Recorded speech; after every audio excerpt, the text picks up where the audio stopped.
Hello friends, welcome to asset Kannada channel. ನಾನು ನಾರಾಯಣ್. ಸ್ನೇಹಿತರೆ, ಇದು ಒಂದು ಜಾಗದ ಕತೆ. ಇದು ಒಂದು ಸಾಧಾರಣ ಜಾಗದ ಕಥೆಯಲ್ಲ. ಈಗ ಈ ಭೂಮಿಗೆ ಚಿನ್ನದ ಬೆಲೆ ಬಂದಿರುವ ಹೆಬ್ಬಾಳದ ಪ್ರಮುಖ ಭಾಗದಲ್ಲಿರುವ ಒಂದು ಜಾಗದ ಕತೆ.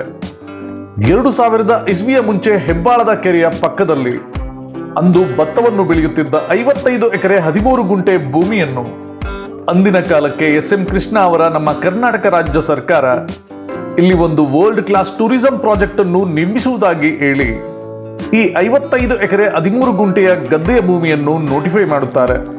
KIADB ಮೂಲಕ ಈ 55 ಎಕರೆ ಜಾಗವನ್ನು ಲೇಕ್ ವ್ಯೂ ಟೂರಿಸಂ ಕಾರ್ಪೊರೇಷನ್ ಅನ್ನೋ ಕಂಪನಿಗೆ ನೀಡಲು ಅಧಿಸೂಚನೆಯನ್ನು ಹೊರಡಿಸಿ ತಮ್ಮ ಪೂರ್ವಜರ ಕಾಲದಿಂದಲೂ ಇಲ್ಲಿ ಭತ್ತವನ್ನು ಬೆಳೆಯುತ್ತಿದ್ದ ಭೂಮಿಯನ್ನು ಇಲ್ಲಿನ ರೈತರಿಂದ ಅಂದಿನ ಸರ್ಕಾರ ಕಿತ್ತುಕೊಳ್ಳುತ್ತದೆ.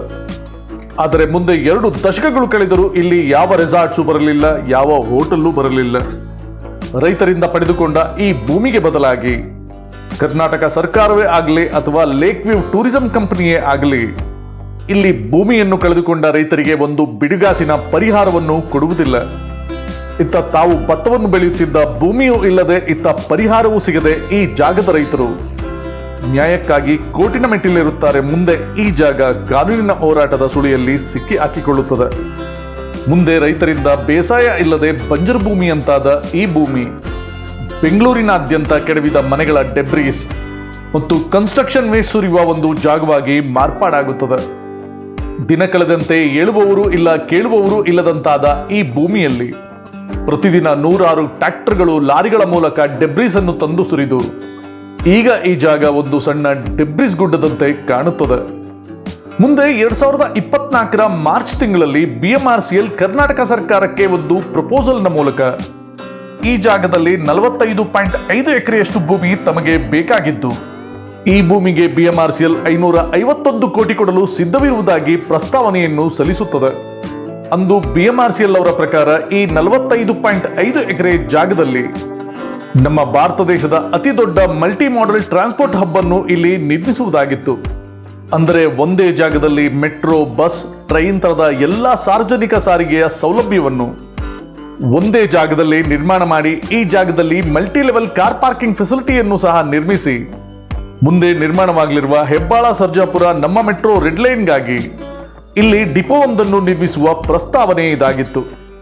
2024 ಮಾರ್ಚ್ ತಿಂಗಳಲ್ಲಿ ಈ ಪ್ರಸ್ತಾವನೆಯನ್ನು BMRCL ಅವರು ಸಲ್ಲಿಸುವಾಗ ಮುಂದೆ ಈ ಜಾಗ ತಮಗೆ ಸಿಗದಿದ್ದರೆ ಹೆಬ್ಬಾಳ ಸರ್ಜಾಪುರ ಮೆಟ್ರೋ ಲೈನ್ ನಿರ್ಮಿಸಲು ಮುಂದೆ ತೊಂದರೆಯಾಗುತ್ತದೆ ಹಾಗೂ ಈ ಹೆಬ್ಬಾಳ ಜಂಕ್ಷನ್ ಮೂಲಕವೇ ಕೆಂಪೇಗೌಡ ಇಂಟರ್ನ್ಯಾಷನಲ್ ಏರ್ಪೋರ್ಟ್ಗೆ ಎಲ್ಲಾ ರೀತಿಯ ಸಾರ್ವಜನಿಕ ಸಾರಿಗೆ ವ್ಯವಸ್ಥೆ ಸೌಲಭ್ಯಗಳು ಇರುವುದರಿಂದ ಮುಂದೆ ಈ ಹೆಬ್ಬಾಳ ಜಂಕ್ಷನ್ ಅನ್ನು ಹೆಚ್ಚು ಜನರು ಉಪಯೋಗಿಸುವ ಕಾರಣ ಈ ಜಾಗದಲ್ಲಿ ಮಲ್ಟಿ ಮಾಡೆಲ್ ಟ್ರಾನ್ಸ್ಪೋರ್ಟ್ ಹಬ್ ರೀತಿಯಲ್ಲಿ ಎಲ್ಲಾ ರೀತಿಯ ಸಾರ್ವಜನಿಕ ಸಾರಿಗೆ ವಾಹನಗಳಾದ BMTC, KSRTC, ಬೆಂಗಳೂರು ಸಬರ್ಬನ್, ನಮ್ಮ ಮೆಟ್ರೋ ಹಾಗೂ ಸೌತ್ ವೆಸ್ಟರ್ನ್ ರೈಲ್ವೆ ತರದ ಎಲ್ಲಾ ಸಾರ್ವಜನಿಕ ಸಾರಿಗೆಗಳು ಒಂದೇ ಜಾಗದಲ್ಲಿ ಆಪರೇಟ್ ಮಾಡಬಹುದಾದ ರೀತಿಯಲ್ಲಿ ಒಂದು ಮಲ್ಟಿ ಮಾಡೆಲ್ ಟ್ರಾನ್ಸ್ಪೋರ್ಟ್ ಹಬ್ ಅನ್ನು ಮಾತ್ರ ನಿರ್ಮಿಸಬೇಕೇ ಹೊರತು ಅದನ್ನು ಬಿಟ್ಟು ಬೇರೆ ಯಾವುದೇ ಕಾರಣಕ್ಕೂ ಈ ಜಾಗವನ್ನು ಬೇರೆ ಉಪಯೋಗಕ್ಕೆ ಕೊಡಬಾರದು ಎಂದು BMRCL ತಮ್ಮ ಪ್ರಸ್ತಾವನೆಯಲ್ಲಿ ಸರ್ಕಾರಕ್ಕೆ ಎಚ್ಚರಿಕೆಯನ್ನು ಸಹ ಸಲ್ಲಿಸಿರುತ್ತದೆ. ಆದರೆ ಮುಂದೆ 1 ವರ್ಷದ ನಂತರ ಇದೇ BMRCL ಹೊಸ ಪ್ರಸ್ತಾವನೆಯನ್ನು ಸಲ್ಲಿಸಿ ನಮಗೆ 45 ಎಕರೆ ಜಾಗ ಬೇಡ, ಕೇವಲ 9 ಎಕರೆ ಜಾಗ ಕೊಟ್ಟರೆ ಸಾಕು ಎಂದು ತಮ್ಮ ಹೊಸ ಪ್ರಸ್ತಾವನೆಯನ್ನು ಸಲ್ಲಿಸುತ್ತದೆ. ಹಿಂದೆ ನಮಗೆ ಈ ಜಾಗ ಬೇಕೇ ಬೇಕು ಎಂದು ಪ್ರಸ್ತಾವನೆಯನ್ನು ಸಲ್ಲಿಸಿದ್ದ BMRCLಗೆ ಯಾವ ಹೊಸ ಜ್ಞಾನೋದಯದಿಂದಾಗಿ ಈಗ ಕೇವಲ 9 ಎಕರೆ ಜಾಗ ಕೊಟ್ಟರೆ ಸಾಕು ಎಂಬ ನಿರ್ಧಾರಕ್ಕೆ ಬಂದಿದ್ದಾರೋ ಇದೊಂದು ಉತ್ತರ ಸಿಗದ $1 ಮಿಲಿಯನ್ ಪ್ರಶ್ನೆಯಾಗಿದೆ. ಹಿಂದೆ 55 ಎಕರೆಯಷ್ಟಿದ್ದ ಜಾಗ ನಮ್ಮ ಮೆಟ್ರೋ ಪ್ರಸ್ತಾವನೆ ಬರುವಷ್ಟರಲ್ಲಿ 45 ಎಕರೆಯಷ್ಟಾಗಿತ್ತು. ಸರಿ, ಹೆಬ್ಬಾಳದ ಬಳಿ ರಸ್ತೆಯ ಅಗಲೀಕರಣಕ್ಕೆ ಸ್ವಲ್ಪ, ನಮ್ಮ ಮೆಟ್ರೋ ಬ್ಲೂ ಲೈನ್ ನ ನಿರ್ಮಾಣಕ್ಕೆ ಸ್ವಲ್ಪ ಜಾಗ ಹೋಗಿದೆ ಅಂದುಕೊಳ್ಳೋಣ. ಆದರೆ ಈ 45 ಎಕರೆಯಷ್ಟಿದ್ದ ಜಾಗ ಈಗ 9 ಎಕರೆ ಆಗಿದ್ದು ಹೇಗೆ? ನಮ್ಮ ಕರ್ನಾಟಕ ಸರ್ಕಾರ ಇಲ್ಲಿ ಟನಲ್ ರಸ್ತೆಯನ್ನು ನಿರ್ಮಾಣ ಮಾಡುವುದಕ್ಕಾಗಿ ಇದರಲ್ಲಿ ಒಂದಷ್ಟು ಜಾಗವನ್ನು ಅವರು ತೆಗೆದುಕೊಳ್ಳುತ್ತಿದ್ದಾರೆ ಅಂದುಕೊಳ್ಳೋಣ. ಓಕೆ, ಆದರೆ ಉಳಿದ 36 ಎಕರೆಯಷ್ಟು ಜಾಗ ಕೇವಲ ಟನಲ್ ರಸ್ತೆಗೆ ಮಾತ್ರ ಬಳಸುತ್ತಿದ್ದಾರೋ ಅಥವಾ ಯಾರಾದರೂ ಪ್ರಭಾವಿಗಳು ಈ ಜಾಗದಲ್ಲಿ ಹೋಟೆಲ್, ಮಾಲ್, ಅಪಾರ್ಟ್ಮೆಂಟ್ ಕಟ್ಟುವ ಸೀಕ್ರೆಟ್ ಒಪ್ಪಂದಗಳು ಒಳಗೆ ನಡೆಯುತ್ತಿದೆಯೋ ಇದು ಕೂಡ ಒಂದು $1 ಮಿಲಿಯನ್ ಪ್ರಶ್ನೆ.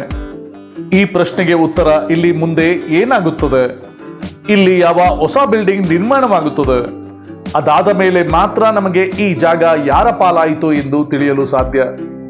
ಆದರೆ ಈ ಭೂಮಿಯ ಮೂಲ ಮಾಲೀಕರಾದ ಈ ಭೂಮಿಯಲ್ಲಿ ಭತ್ತವನ್ನು ಬೆಳೆಯುತ್ತಿದ್ದ ರೈತರು ಮಾತ್ರ ಈ ಪ್ರಕರಣದಲ್ಲಿ ಶಿಕ್ಷೆಯನ್ನು ಅನುಭವಿಸುತ್ತಿರುವ ನಿರಪರಾಧಿಗಳು.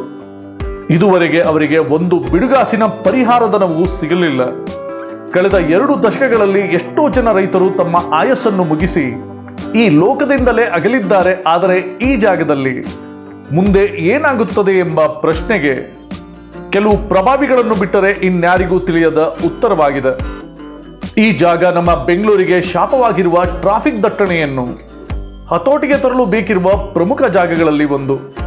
ನಮ್ಮ ಸರ್ಕಾರ ಅಥವಾ ಅದರ ಅಧಿಕಾರಿಗಳು ಮುಂದೆ ಹಣದ ಆಸೆಗೆ ಈ ಜಾಗವನ್ನು ಯಾವುದೇ ಪ್ರಭಾವಿಗಳಿಗೆ ಮಾರಿಕೊಳ್ಳದೆ ಮುಂದಿನ ನಮ್ಮ ಬೆಂಗಳೂರಿನ ಅಭಿವೃದ್ಧಿಗೆ, ಮುಂದೆ ಬೆಂಗಳೂರಿನ ಜನರ ಭವಿಷ್ಯಕ್ಕಾಗಿ ಈ ಜಾಗವನ್ನು ಸಾರ್ವಜನಿಕರ ಉಪಯೋಗಕ್ಕೆ ಬಿಟ್ಟು ಬೇರೆ ಯಾವುದೇ ಕಾರಣಕ್ಕೂ ಇತರೆ ಉಪಯೋಗಕ್ಕೆ ಈ ಭೂಮಿಯನ್ನು ಬಳಸಬಾರದು ಎಂದು ನಮ್ಮ ರಾಜ್ಯ ಸರ್ಕಾರಕ್ಕೆ, ನ್ಯಾಯಾಲಯಕ್ಕೆ ಮತ್ತು ಸಂಬಂಧಪಟ್ಟ ಅಧಿಕಾರಿಗಳಿಗೆ ಆಗ್ರಹಿಸುತ್ತಾ ನಾನು ನಾರಾಯಣ್.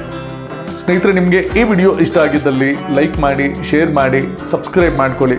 ಮತ್ತೆ ನಿಮ್ಮ ಅನಿಸಿಕೆ ಅಭಿಪ್ರಾಯನ ಖಂಡಿತ ಕಮೆಂಟ್ ಬಾಕ್ಸಲ್ಲಿ ತಿಳಿಸಿ. ನಮ್ಮ ಈ ವಿಡಿಯೋನ ಇಲ್ಲಿವರೆಗೂ ನೋಡಿದ್ದಕ್ಕೆ ಥ್ಯಾಂಕ್ ಯು, ಧನ್ಯವಾದ, ನಮಸ್ಕಾರ.